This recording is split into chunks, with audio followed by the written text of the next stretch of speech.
Hey guys, tonight we drift into the kind of story that makes you question every life choice you've ever made, while also low-key laughing at the absurdity of it all, because let's be real,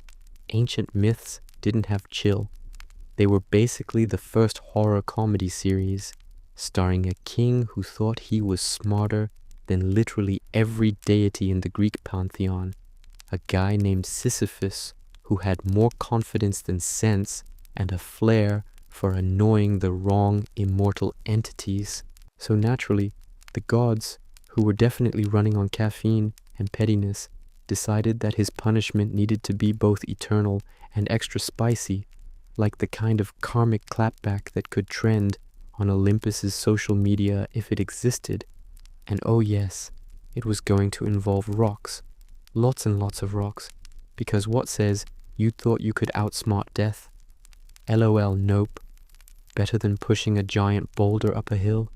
only to watch it roll back down, over and over, until your idea of eternity becomes a literal cardio nightmare. And honestly, if you're imagining Sisyphus grimacing while mentally drafting a strongly worded email to the universe about fairness, you're not far off, because this was peak humans are chaotic, gods are savage energy, with him squinting at the endless incline, wondering if he should have just settled for normal mortal problems like taxes or hangovers. But no, he went big, flexing his brain muscles, plotting petty schemes, and now he's got a lifetime subscription to suffering. And as you cozy into this story tonight, maybe grab a snack, check the clock, comment your location and local time, because we're about to witness a saga that's part philosophical allegory, part slapstick tragedy, and all absolutely unbothered by mortal logic. And so, before you get comfortable, take a moment to like the video and subscribe, but only if you genuinely enjoy what I do here, because we're about to unpack endless disappointment disguised as mythological drama, all set on a hill that has more attitude than your worst group chat. And while Sisyphus' predicament might sound bleak, it also carries this weird, ironic comedy where the universe basically served him an infinity loop with a side of cosmic snark. And now, settle in and get comfortable, and let's ease into tonight's journey together. Sisyphus wasn't just any king. He was the type of ruler who made petty flexing an art form, a guy whose idea of diplomacy was basically 1 part ego, 2 parts sass, and a sprinkle of let's see how far I can push everyone before I get smacked down. And honestly, ancient Greece probably had his name trending in the grapevine for decades because he could con, cheat, and charm his way out of trouble while simultaneously annoying the living daylights out of anyone with a sense of order, which, surprise, surprise, included gods, mortals, and apparently even his own subjects who probably sighed every time he smiled that "I know something you don't" grin, the kind of grin that gets philosophers writing treatises and peasants muttering under their breath. And yeah, that energy didn't exactly win him friends in the underworld, where karma has a slower but far deadlier delivery schedule, because while humans might forgive, gods do not, especially when you treat death like a casual suggestion rather than a hard rule. So Sisyphus's legendary reputation as king of petty flexing was built on a combination of brains, audacity, and, let's be honest, a reckless disregard for basic human decency.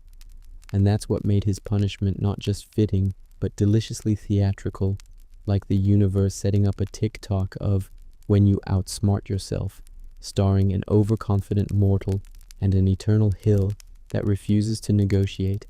with the boulder as both prop and nemesis, silently judging every ambitious flex, every cunning plan, and every smug little victory that Sisyphus imagined he was having. And this whole saga really underlines the ancient version of play stupid games, win stupid prizes, except in his case, the prize was infinite cardio, eternal existential dread, and an endless reminder that hubris, no matter how clever or entertaining, does not age well in the eyes of immortals who have zero patience for human cleverness, and that's how the legends remembered him, not just as a king who ruled a city, but as a cautionary tale about how charisma without caution is basically an express ticket to getting roasted by the universe forever. The gods, in their infinite boredom and flair for drama, apparently held what could only be described as an Olympus-level office meeting to discuss Sisyphus's fate, which, if you picture it, was basically Zeus throwing his thunderbolt on the table like, "Guys, I can't even with this mortal," while Hera sipped something that definitely wasn't water and muttered about consequences. Poseidon probably made a salty comment about tides being less chaotic than Sisyphus's schemes, and the whole council roasted him in ways that would make any HR department break into a nervous sweat, because, honestly, Sisyphus had earned every single clapback. They weren't even exaggerating. His antics were legendary, from cheating death to exploiting loopholes that even the gods didn't know existed. And the discussion wasn't just about punishment. It was a whole spectacle of how do we make him suffer, but make it aesthetic, because ancient deities clearly had a flair for theatricality, and thus the verdict was inevitable: eternal toil, a boulder, and a hill steep enough to make even Hercules reconsider his life choices, a sentence that married absurdity with cosmic justice so well it could have won awards if awards existed for such things. And in that moment, Sisyphus probably had no idea the gods were plotting with the precision of pranksters who've been planning this ultimate troll since day one, and the sheer absurdity of it all, being judged, schemed against, and doomed by a council of immortals who probably kept a running leaderboard of mortal fails, made the story not just about punishment, but about the kind of existential roasting that echoes through millennia. Because while mortals might gripe about taxes, social media drama, or bad Wi-Fi, Sisyphus' case was the gold standard in how to really, truly, and eternally get owned. And the fact that this meeting resulted in a sentence so ridiculously specific, so hilariously cruel,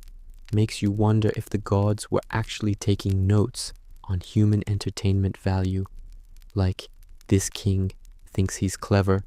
Let's see how long it takes him to realize eternity is just a very slow, very steep hill. And that blend of precision, spite, and dark humor set the tone for the endless saga that followed, where every roll of the boulder would serve as a reminder that sometimes cosmic bureaucracy is not only efficient, but downright savage, and in that way, the office meeting fiasco became the seed from which all of Sisyphus's iconic torment would blossom, because nothing says eternal lesson quite like a divine group chat plotting your downfall while you remain blissfully unaware until it's far, far too late. Sisyphus's mortal hubris was, frankly, over 9,000, the kind of energy that makes you simultaneously admire and side-eye someone, because, yes, they were smart, cunning, and charming in ways that should have been celebrated at banquets, but also, no, they had zero concept of boundaries, rules, or the small print of life that says, don't tick off immortals who control literally everything. And it wasn't just your garden variety arrogance. It was full-blown, self-sabotaging, I can outwit death itself ego, the type that historians still shake their heads at while trying to explain it politely in academic journals. Because Sisyphus had the gall to manipulate, con, and essentially ghost death like it was a minor inconvenience rather than the ultimate no-entry policy. And each clever little scheme he pulled only stacked the cosmic irony higher, because the gods are nothing if not patient, and their version of patience looks like a multi-generational prank with consequences that never expire. So while Sisyphus strutted around thinking he was untouchable, the universe was quietly assembling the perfect storm of humiliation and despair, all centered around a boulder that had a personality more consistent than any mortal's loyalty, and his hubris was such a spectacle that it became almost a performance piece for the underworld, inspiring shades to gossip, philosophers to wax poetic, and poets to try to capture the absurdity of a man so clever. He literally invented ways to cheat fate, only to have fate hit back with a vengeance so meticulously crafted it could win architectural awards if eternity had a design board. And yet, despite all of this, Sisyphus's ego remained unshaken, because arrogance has a weird ability to blind you even when the evidence is a literal mountain rolling over and undoing all your progress. And that's the tragedy and comedy of it all. Mortal cleverness meets immortal patience, and the result is a punishment so perfectly tailored that it transcends cruelty, stepping instead into the realm of performance art, where every push of the boulder, every slip, every fleeting sense of accomplishment becomes a reminder that hubris isn't just dangerous, it's hilarious when viewed from the godly perspective, and also a little terrifying if you imagine being stuck in that loop, smiling through gritted teeth as your own ego sets you up for the most relentless, never-ending cardio session imaginable, proving that, indeed, human overconfidence is timeless, universally cringe, and eternally satisfying for anyone who loves a good cosmic roast. The first glimpse of Sisyphus's boulder hellscape was enough to make even the most stoic shades raise an eyebrow, because it wasn't just a hill and a rock. It was a whole aesthetic of suffering, meticulously curated by deities with a flair for dramatic irony, steep enough to induce instant regret and massive leg cramps, and the boulder itself seemed to possess a mood swing that ranged from "I'm just a rock, chill," to "haha, nope, watch me roll back and crush your fragile mortal hopes," which, honestly, is peak cosmic trolling, the kind of thing that makes you wonder if the gods were binge-watching his progress like a reality series, placing metaphorical bets on how long it would take him to realize that cleverness only gets you so far when physics and eternity are involved, and Sisyphus, full of blind optimism and "I got this" energy, sized up the incline, flexed his metaphorical brain muscles, and began the first push, probably thinking naively that his cunning would let him cheat the system, which, spoiler alert, it did not. And the landscape around him, jagged rocks, sparse dust, and a horizon that seemed to mock his every effort, set the tone for a punishment that was as much psychological as it was physical, because each step forward brought the bitter reminder that effort was meaningless, progress an illusion, and hope a joke that the universe told at his expense. And yet, despite all of that, there was a rhythm to the labor, a terrible meditation of muscle against gravity, sweat against disappointment, and thought against despair. And it was in these moments, when the boulder teetered like a stubborn cat, and then inevitably tumbled back down with perfect comedic timing, that Sisyphus's genius for petty schemes felt both tragic and hilarious, because for a second, just a fleeting heartbeat, he might imagine triumph, only to have it ripped away like a cruel prank, and the landscape, cruel, barren, infinitely steep, became a stage for a drama that had no intermissions, no audience applause, and no forgiveness, a theater of absurdity where every pebble underfoot seemed to whisper, "Nice try, genius." And it was in these first agonizing pushes that the essence of his punishment crystallized, a beautiful, ridiculous, perfectly designed loop of effort, defeat, and eternal questioning of every life choice that ever led to him staring at this hellish hill, with only the boulder, the wind, and his own inflated ego for company. Push, slip, repeat became Sisyphus's daily mantra, though calling it a mantra makes it sound spiritual, and this was anything but enlightened. It was pure, unfiltered torment with a side of cosmic sarcasm, like the universe had programmed an infinite workout app that only offered one impossible exercise and refused to let him quit, and every time he planted his hands on the rough surface of the boulder, muscles screaming and sweat blinding his vision, there was that brief, glorious, maybe today is different hope, which the boulder, oh, that sassy, uncooperative boulder, always shattered with ruthless efficiency, tumbling back down with a force that made Sisyphus reconsider every single decision that had led him to this point. And it wasn't just the physical struggle, it was the psychological warfare of knowing that the tiniest slip or misjudged step erased all progress, turning triumph into immediate humiliation, and this loop became a rhythm, cruelly predictable, like watching your favorite show get cancelled after a cliffhanger every single week. Only worse, because there was no next episode, no commercial break, no escape, just the relentless slope and the stubborn boulder mocking him silently, as if gravity itself had developed a personal vendetta. And yet, Sisyphus's stubbornness refused to let him surrender, because giving up was somehow admitting that the gods had outsmarted him, and his pride, as always, insisted on fighting the impossible,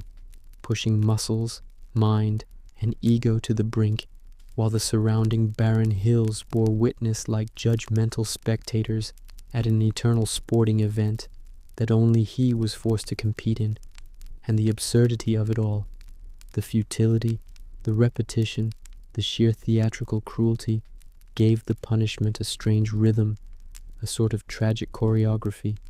where every push, slip, and thud was both literal and metaphorical, a demonstration of human stubbornness in the face of absolute inevitability. And if you squinted, you could almost see a cosmic wink in every pebble that dislodged underfoot, every boulder, skid, every exasperated sigh escaping Sisyphus's lips,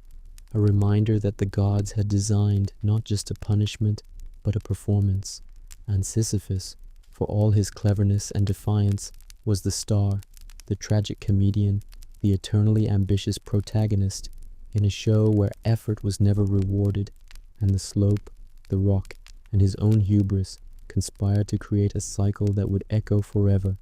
pushing him to understand, in the harshest and most sarcastic way imaginable,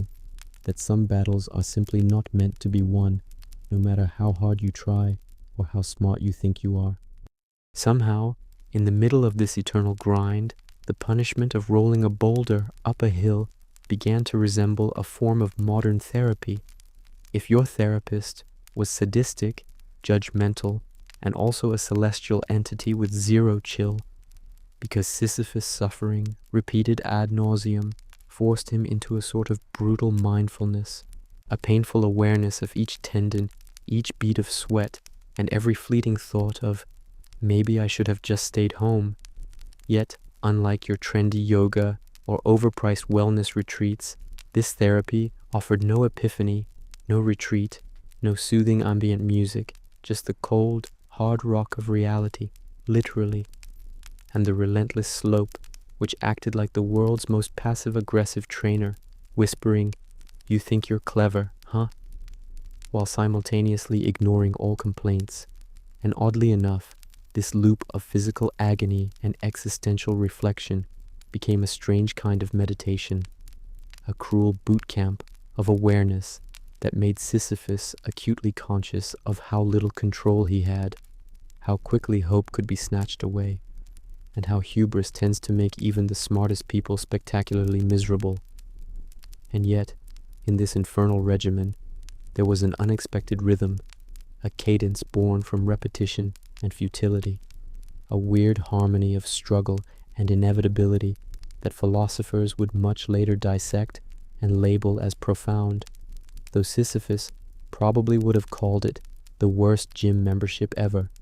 And as he heaved the boulder higher,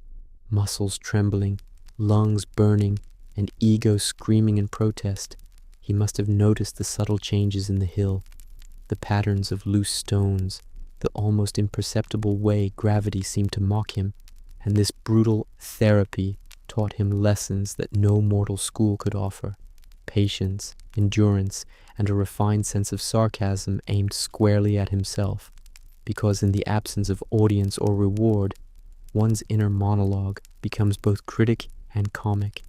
and Sisyphus, ever clever, likely filled the silence with running commentary, muttered insults, and petty justifications, creating a private soundtrack of suffering that somehow made the infinite loop slightly more bearable, though still devastating, and it's in this twisted logic that his torment reveals a darkly comedic side. Human consciousness, when trapped in an impossible scenario, finds ways to turn suffering into performance, self-awareness into narrative, and relentless effort into a strange, absurd pride, even when the universe has clearly signed him up for the ultimate life hack in futility, teaching the terrifying but hilarious lesson that sometimes the punishment is so cleverly designed that surviving it, mentally, emotionally, and physically, becomes an art form that no living mortal would voluntarily attempt, unless they had a masochistic streak a few hundred shades past sane, and even then, the Boulder would probably still win. Sisyphus's mind games were next level, the kind that would make modern con artists blush, because before his doom fully sank in, he thought he could, and probably did, cheat death itself, which, in hindsight, was peak ego flexing with zero regard for subtlety or consequences. And yes, that audacious confidence is exactly what earned him this ridiculous punishment in the first place, since mortals who think they can outsmart the inescapable forces of mortality tend to end up starring in cautionary tales for centuries, and in those early days he plotted schemes with a mix of smug satisfaction and borderline delusion, imagining clever loopholes, just one more trick, maneuvers, and minor betrayals of cosmic order, as if the universe were a poorly coded game he could glitch, while reality, represented by the merciless hill and the boulder that clearly had a vendetta, kept reminding him that rules exist for a reason, and cheating death wasn't a suggestion, it was the ultimate violation, a mortal-level hack that invited the gods' ire like a notification you didn't want but can't ignore.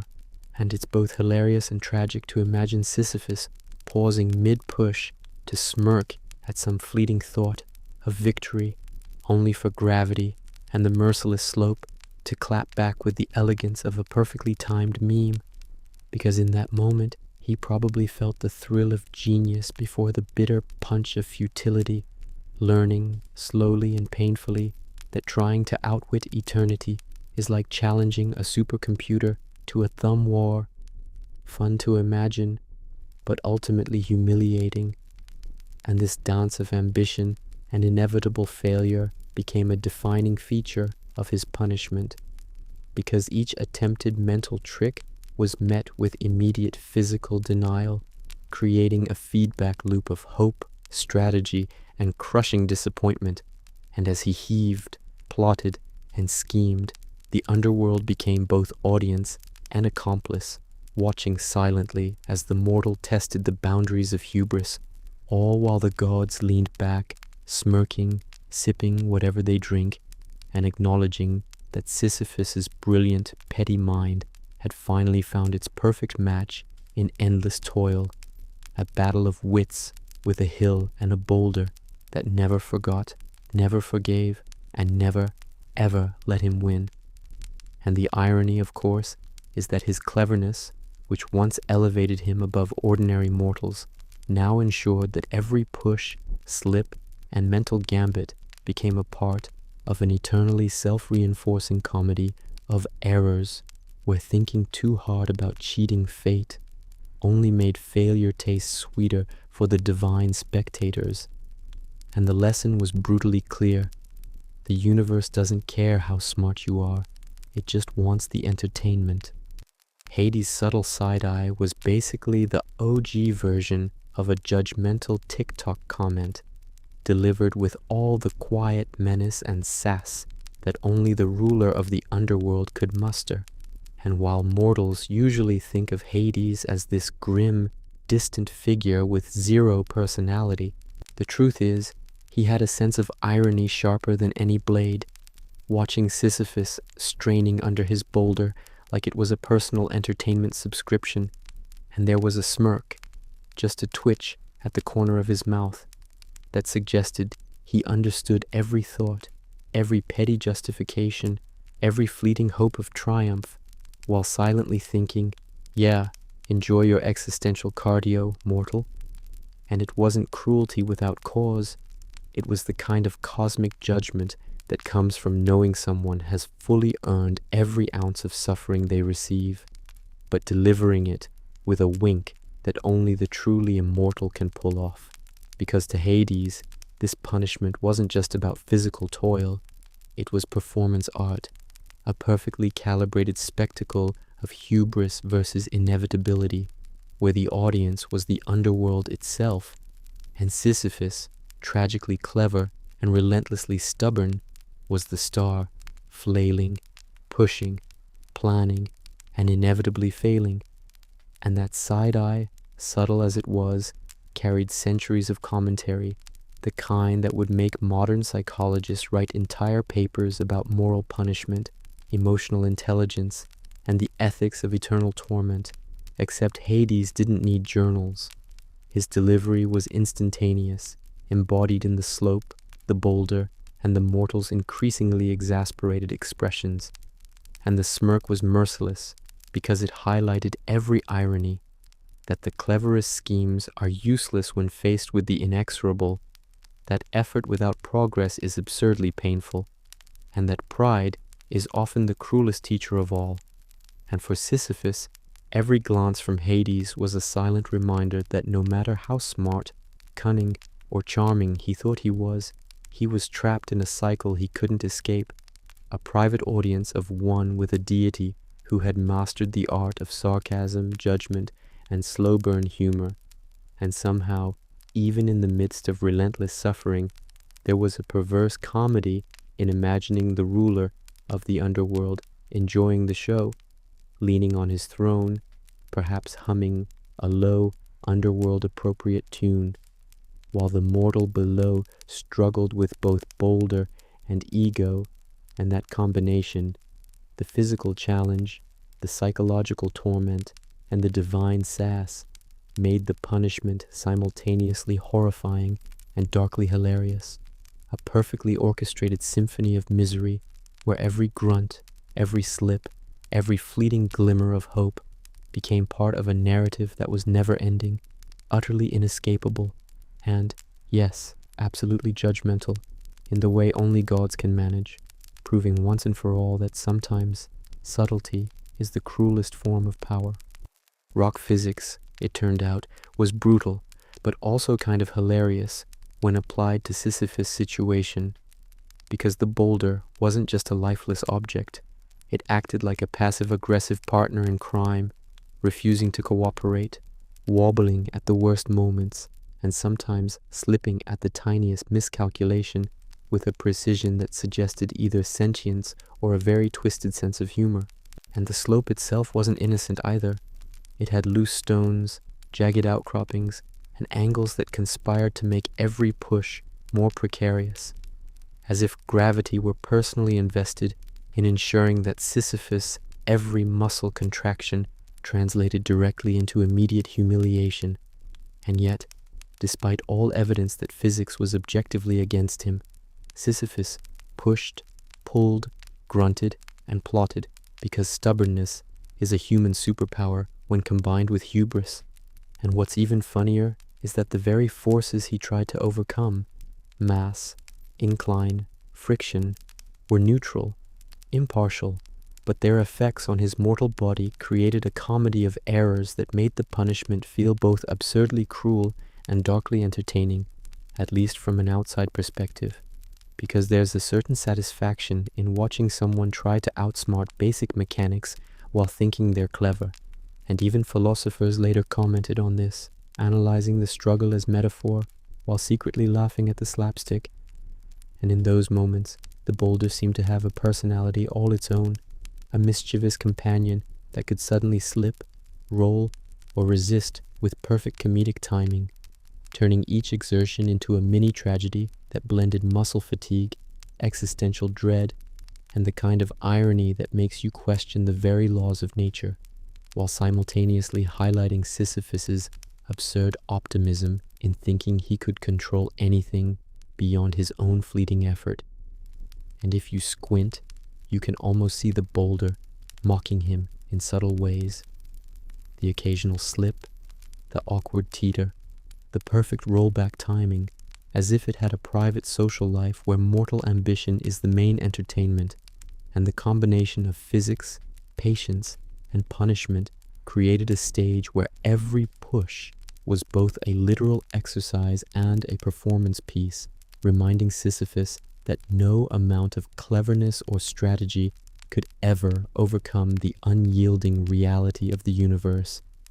And in that precise interplay of muscle, rock, and gravity, the punishment's brilliance revealed itself, relentless, hilarious, tragic, and perfect in every detail, a choreography of suffering that no mortal could anticipate, let alone escape, because physics, like the gods, had no sympathy, and the result was a spectacle of perfectly timed misfortune that continued to unfold, push after push, slip after slip, as if the universe were taking meticulous notes on how to craft the ultimate existential joke. Seasons changed, though Sisyphus barely noticed, because time in the underworld was more like a poorly written sitcom than a natural cycle, with occasional hints of sunlight peeking over imaginary horizons, leaves falling that weren't really leaves, and winds that whispered the same sarcastic encouragements every day, all while he kept pushing the boulder uphill with the same stubborn determination that initially seemed heroic but gradually morphed into tragic absurdity. And each repetition of the motion became a marker of time more than progress, like a cosmic clock ticking in mockery of his relentless effort, while his muscles ached, lungs burned, and ego oscillated between brief flashes of "I've got this" and crushing realizations of inevitable defeat. And this eternal grind created a warped perception of seasons, where days blurred, months became philosophical concepts, and years were measured in the subtle erosion of hope rather than actual temporal markers. Yet the environment itself seemed to participate in the joke, with hills that never wore down, boulders that never lost mass, and an infinite horizon that taunted him silently with the same message. Effort is meaningless, but oh, look at you trying anyway. And in that slowly shifting backdrop, the human mind is forced into reflection, introspection, and, if allowed, mild insanity. Because what better way to explore futility than by embedding it in a natural rhythm that never resolves, where the repetition of labor mirrors the monotony of life itself, only dialed up to divine extremes. And for Sisyphus, noticing the seasons pass, or imagining that they did, was both comforting and cruel, a reminder that change exists everywhere except where it matters, and that despite the appearance of progress, every boulder push reset the cycle, wiping clean whatever victories or small triumphs he might have clung to, like a cosmic undo button pressed with perfect timing, and through it all, the landscape served as both stage and silent commentator, its slopes, dust, and stones narrating the slow passage of eternity, while the mortal protagonist adapted, shifted, and persisted, developing rhythms, strategies, and mental scripts to cope, though none of it altered the outcome, and the irony was impossible to miss.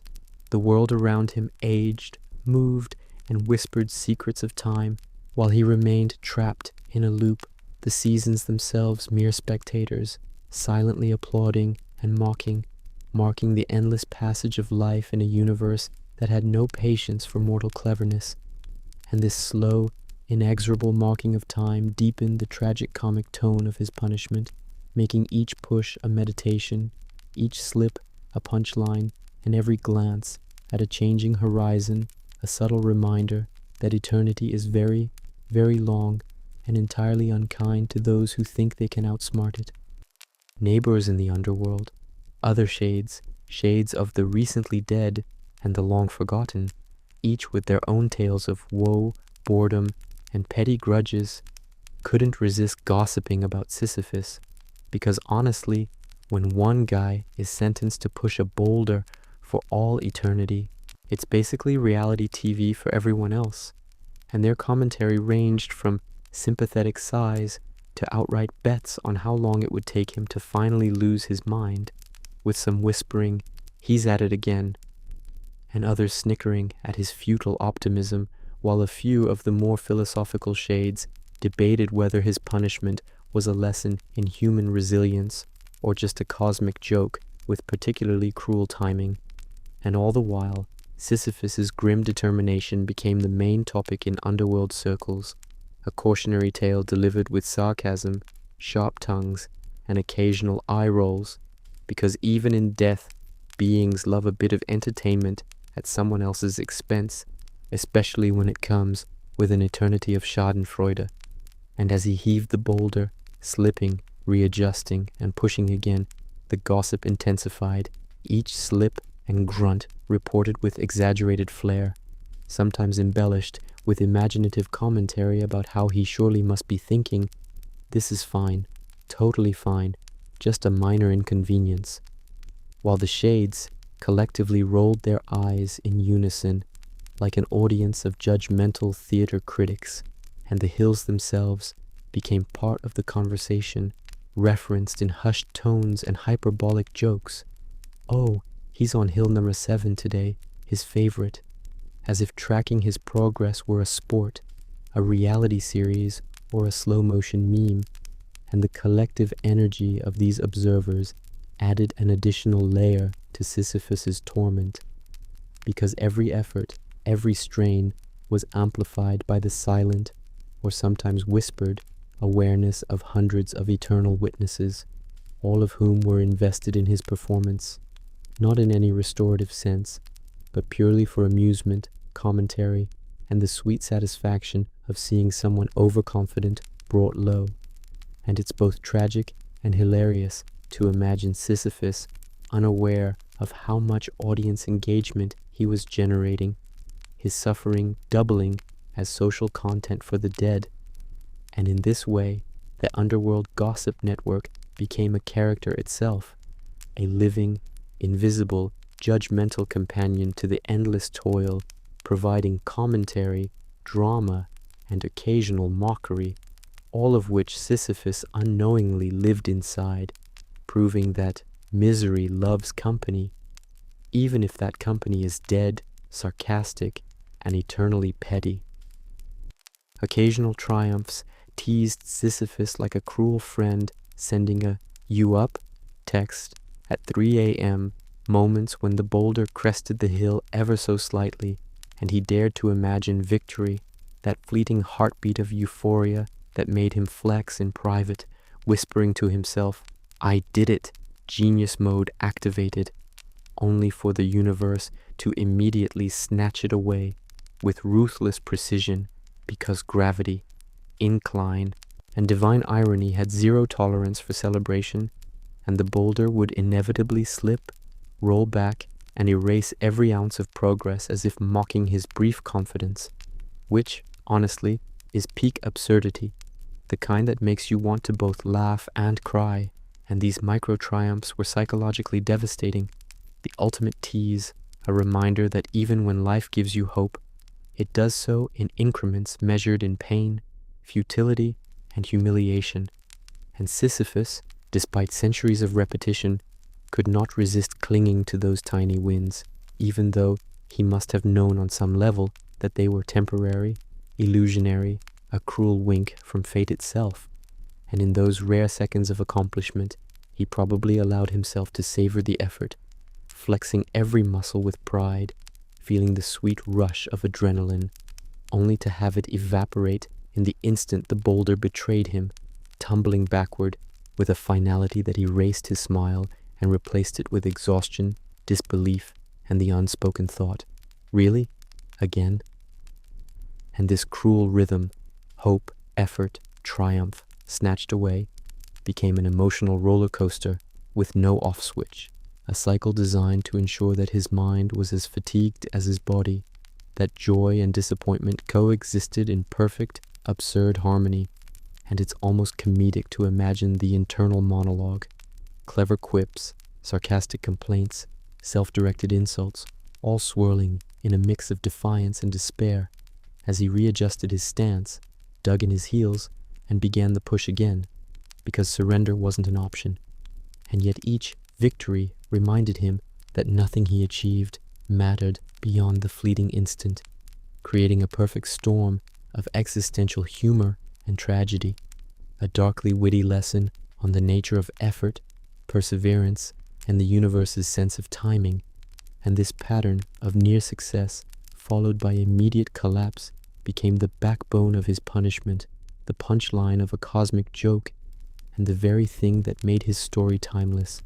Moments of triumph that were meaningful only in the way suffering can be beautiful, ironic, and utterly relentless all at once, leaving Sisyphus eternally chasing a fleeting sense of accomplishment that the universe was determined he would never, ever hold. Internal monologues nobody asked for became Sisyphus's default companion, a running commentary that was equal parts bitter, petty, and sarcastic, because when you spend eternity wrestling a boulder uphill, the silence gives your brain way too much time to roast itself. And he probably muttered things like, "Wow, genius idea, really thought I'd escape this one," or "Maybe if I push sideways it'll magically obey physics for once," while simultaneously composing entire essays in his head on the unfairness of life,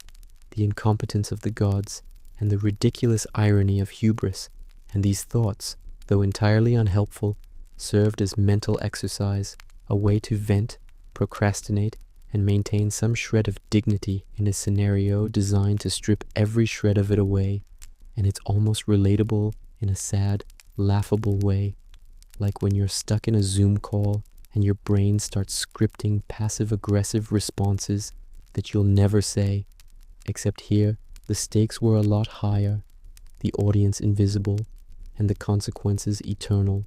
And this stream of consciousness ranged from petty insults toward the boulder itself, calling it stubborn, traitorous, or dramatic, to self-directed critiques that could have fueled 1,000 motivational posters if anyone were paying attention. And somehow, this inner dialogue kept him sane-ish, or at least busy, giving the illusion of agency in a punishment where actual control was non-existent.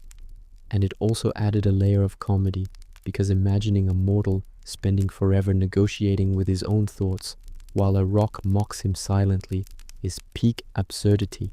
and it humanized the myth, turning the eternal punishment from pure horror into relatable torment, filled with sarcasm, mental gymnastics, and grim humor. And these monologues likely included imagined conversations with gods, philosophers, and random passers-by in the underworld, each comment layered with judgment, wit, and existential dread, forming a soundtrack that no one else heard, but that shaped every push, slip, and strained breath. And though the words were unspoken, they carried weight, as if articulating his frustration aloud could somehow influence gravity, slope, or divine intent. And in the end, this self-talk became both weapon and shield, a way to process futility, entertain himself, and sustain his ego, reminding him, cruelly and humorously, that even in eternity, the mind cannot escape the humor, bitterness, and sarcasm baked into the universe's perfect punishment, and that sometimes surviving isn't about winning, it's about making witty comments while failing spectacularly. Lessons in futility for the ages emerge from Sisyphus's torment like unwanted pop quizzes from a sadistic teacher,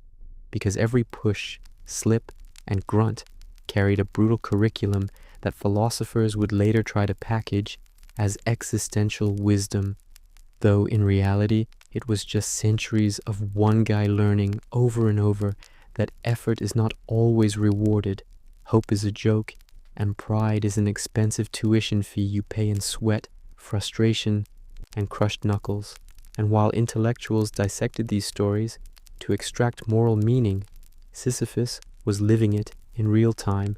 muscles trembling, lungs burning, and ego dangling by a thread, as if the universe had signed him up for a master class in self-torment taught by instructors with PhDs in cruelty. And the brilliance of it was in how simple yet inescapable the lesson was. No matter how clever, how determined, or how stubborn you are, some systems are designed to crush you, literally and figuratively, and in those moments, every human impulse to fight, to plan, to hope became both the fuel for survival and the setup for further suffering, a paradox that combined mental and physical challenge in ways that only eternity could deliver. And as Sisyphus heaved the boulder uphill, the rhythm of struggle became a meditation on futility itself, each repetition reinforcing the lesson that life, or at least this mythological version of it, is less about achieving goals and more about the sheer absurdity of trying, failing, and trying again with full awareness of the outcome. And this awareness, oddly enough, was part of the torment, because knowledge of inevitable defeat turns effort into both punishment and dark comedy, a twisted narrative device that the gods wielded with the precision of seasoned playwrights.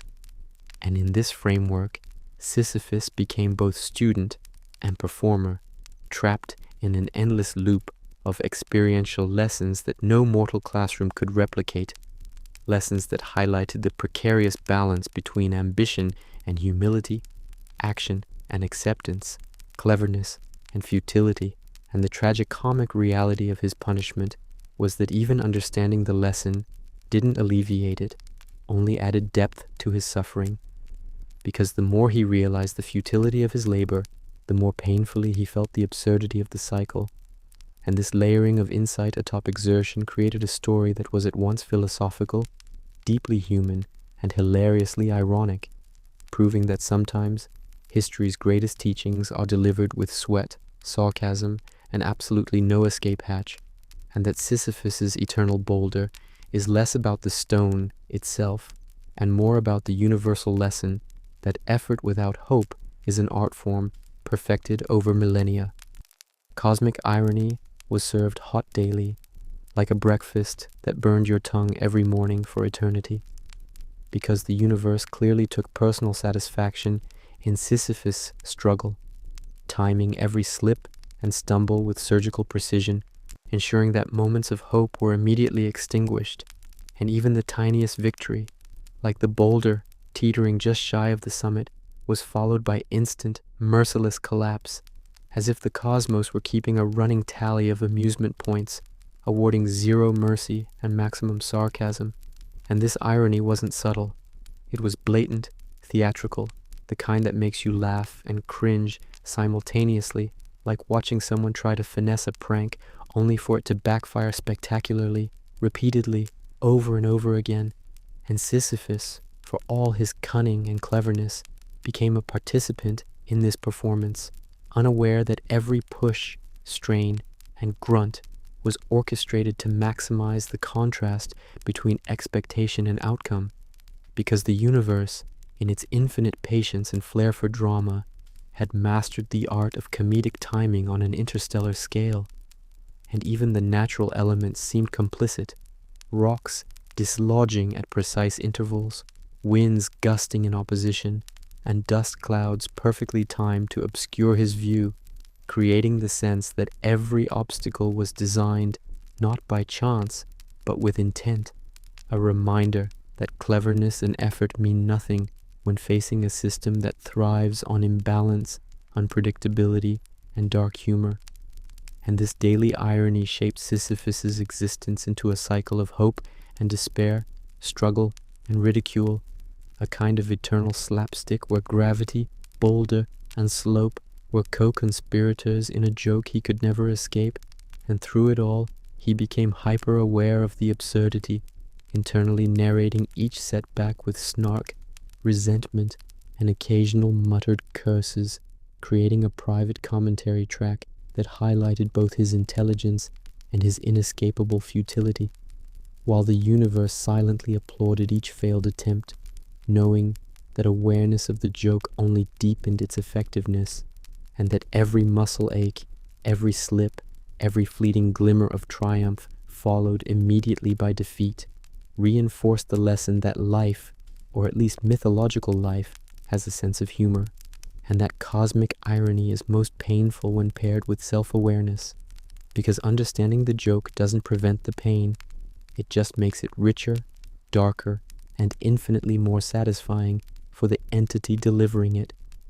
And so Sisyphus pushed, struggled, and reflected, the irony of his existence etched into every strained movement, a perfect demonstration of how the universe enjoys its own punchlines. Repeat offender vibes were impossible to ignore because Sisyphus wasn't a one-time mistake.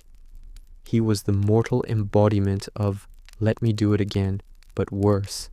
the type of person who could learn nothing, forget nothing, and somehow convince himself each day that maybe this time, just maybe, he'd beat the system, which of course he never did.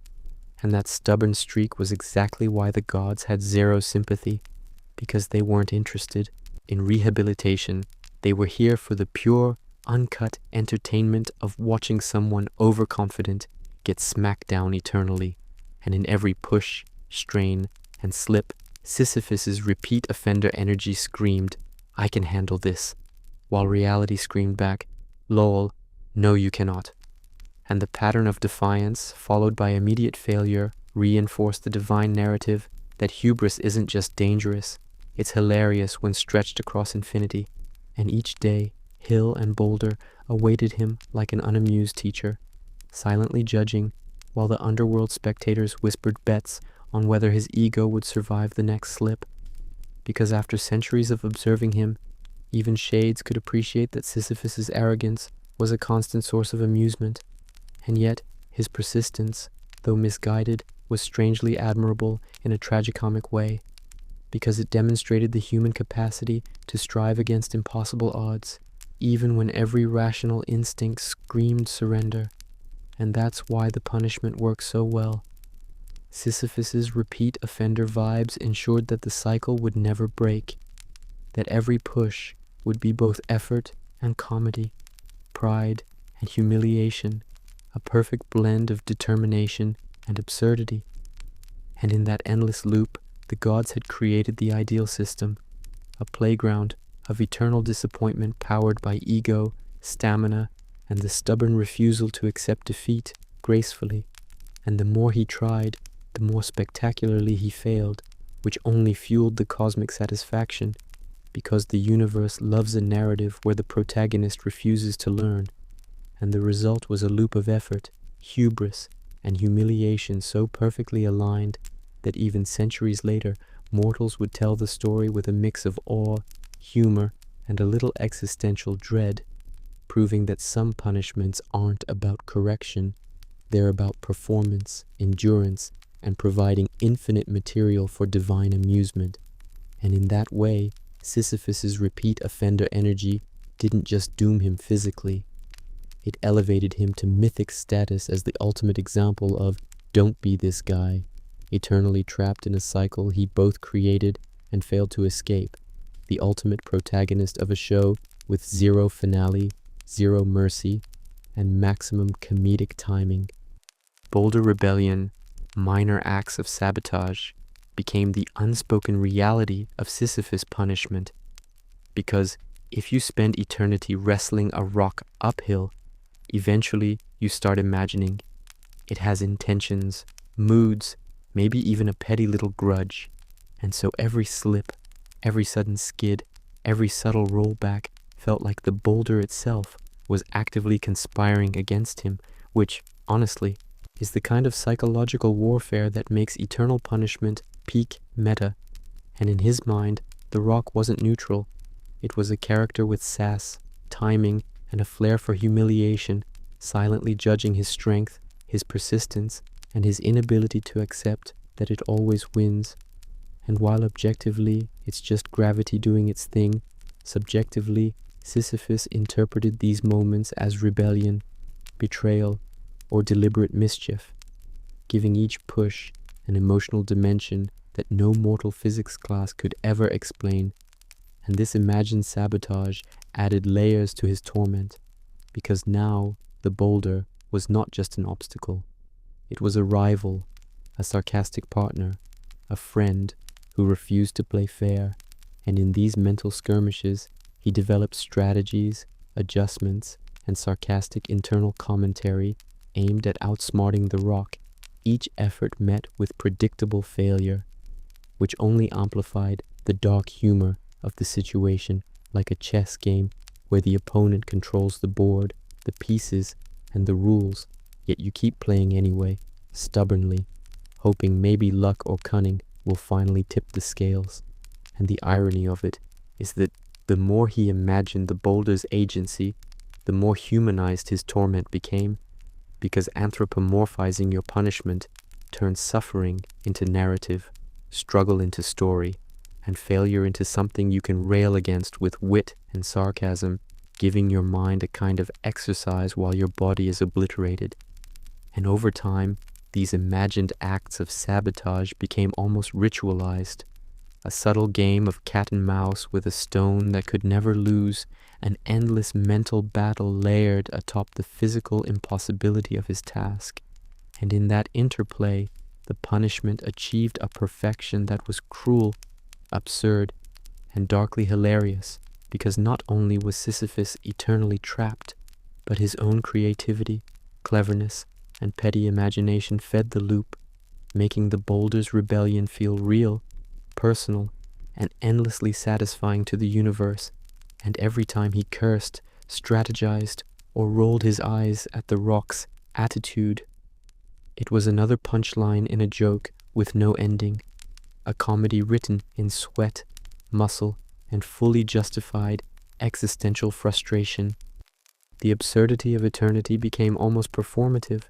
because Sisyphus's existence was less about actual labor and more about sustaining the illusion of control in a system designed to strip it away completely. And in every push, every slip, every grunt of frustration, there was this ongoing conversation between effort and inevitability, a dialogue in which he argued with the hill, the boulder, the gods, and his own stubbornness, while the universe silently delivered punchlines with the precision of a seasoned comedian. And somehow, over centuries of repetition, his struggle acquired a rhythm, a cadence of despair and grim humor that was almost poetic, though Sisyphus himself probably would have called it nonsense, because no one appreciates poetry when your arms are trembling and your back is screaming. And yet, in the pattern of motion, repetition, and failure, there was a strange kind of continuity, a sense that the punishment had become an art form in itself, crafted perfectly to exploit the tension between mortal ambition and cosmic inevitability. And every time the boulder threatened to crest the summit, Sisyphus felt a flicker of hope, a micro-victory that was always snatched away with ruthless timing, teaching, in the most sarcastic way imaginable, that hope is a tease, effort is a trap, and cleverness is irrelevant when you're caught in a loop designed by eternity itself. And as he pushed, he developed a strange intimacy with the hill and rock, an almost grudging respect for their consistency, their refusal to bend to his will. And in this twisted relationship, his punishment became layered, a mix of physical exhaustion, mental warfare, and existential reflection, punctuated by bursts of bitter humor, self-directed sarcasm, and imagined dialogue with the gods. And the entire scenario, absurd as it was, highlighted the human compulsion to strive, to hope, to resist, even when reason dictates surrender. And that contradiction, the desire to act against inevitability, was the secret brilliance of the punishment, because it transformed simple labor into an eternal exploration of hubris, resilience, and irony. And in the end, Sisyphus existed as a living testament to the universe's ability to blend cruelty, comedy, and philosophical insight into a single, unending performance, where every push of the boulder was simultaneously a tragedy, a lesson, and a cosmic joke perfectly timed, endlessly repeated, and utterly inescapable. And the myth endures because it's the ultimate reminder that some battles aren't meant to be won. They're meant to teach, torment, and entertain forever. Eventually, Sisyphus's punishment became so ingrained, so inseparable from his identity, that it wasn't just toil, it was existence itself, the boulder and hill forming an unholy triad with his stubborn will, each push, slip, and frustrated groan etching the story of hubris into the very contours of the slope. And yet, in this eternal cycle, there was a twisted beauty, a perfection in the design that the gods must have high-fived each other over, because it combined physical exhaustion, mental torment, and existential comedy into one seamless experience, a punishment so meticulously crafted that it transcended pain and became legend, the kind of myth that philosophers dissect, poets romanticize, and storytellers envy. And Sisyphus, for all his cleverness, stubbornness, and petty optimism, became the protagonist of an eternal lesson that no mortal, no matter how ambitious, could ever truly master, because every glimmer of hope was countered by the relentless rollback of the boulder, every clever strategy nullified by the immutable laws of physics, and every moment of triumph overwritten by cosmic irony and the rhythm of the labor, push after push, slip after slip, became a meditation on human ambition, folly, and the absurdity of trying to outsmart forces vastly beyond comprehension, while the underworld, Hades, the gods, and even imaginary shades served as audience, critics, and conspirators in a performance that required no applause, yet delivered maximum humiliation. And in this perfect alignment of challenge, patience, and eternal judgment, Sisyphus's story crystallized into something both tragic and hilarious, an allegory of ambition, resilience, and futility wrapped in sarcasm, existential dread, and a dash of divine sass.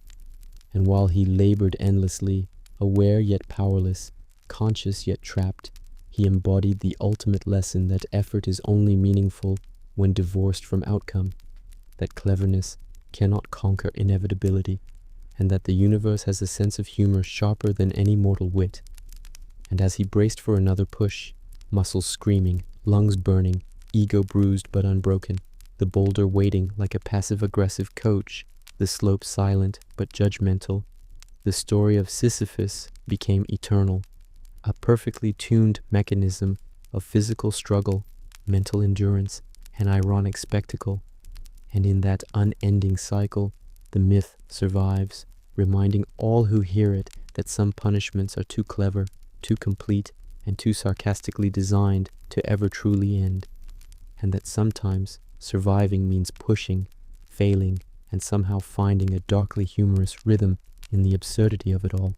because Sisyphus, the clever, petty, eternally defiant mortal, had become both hero and cautionary tale,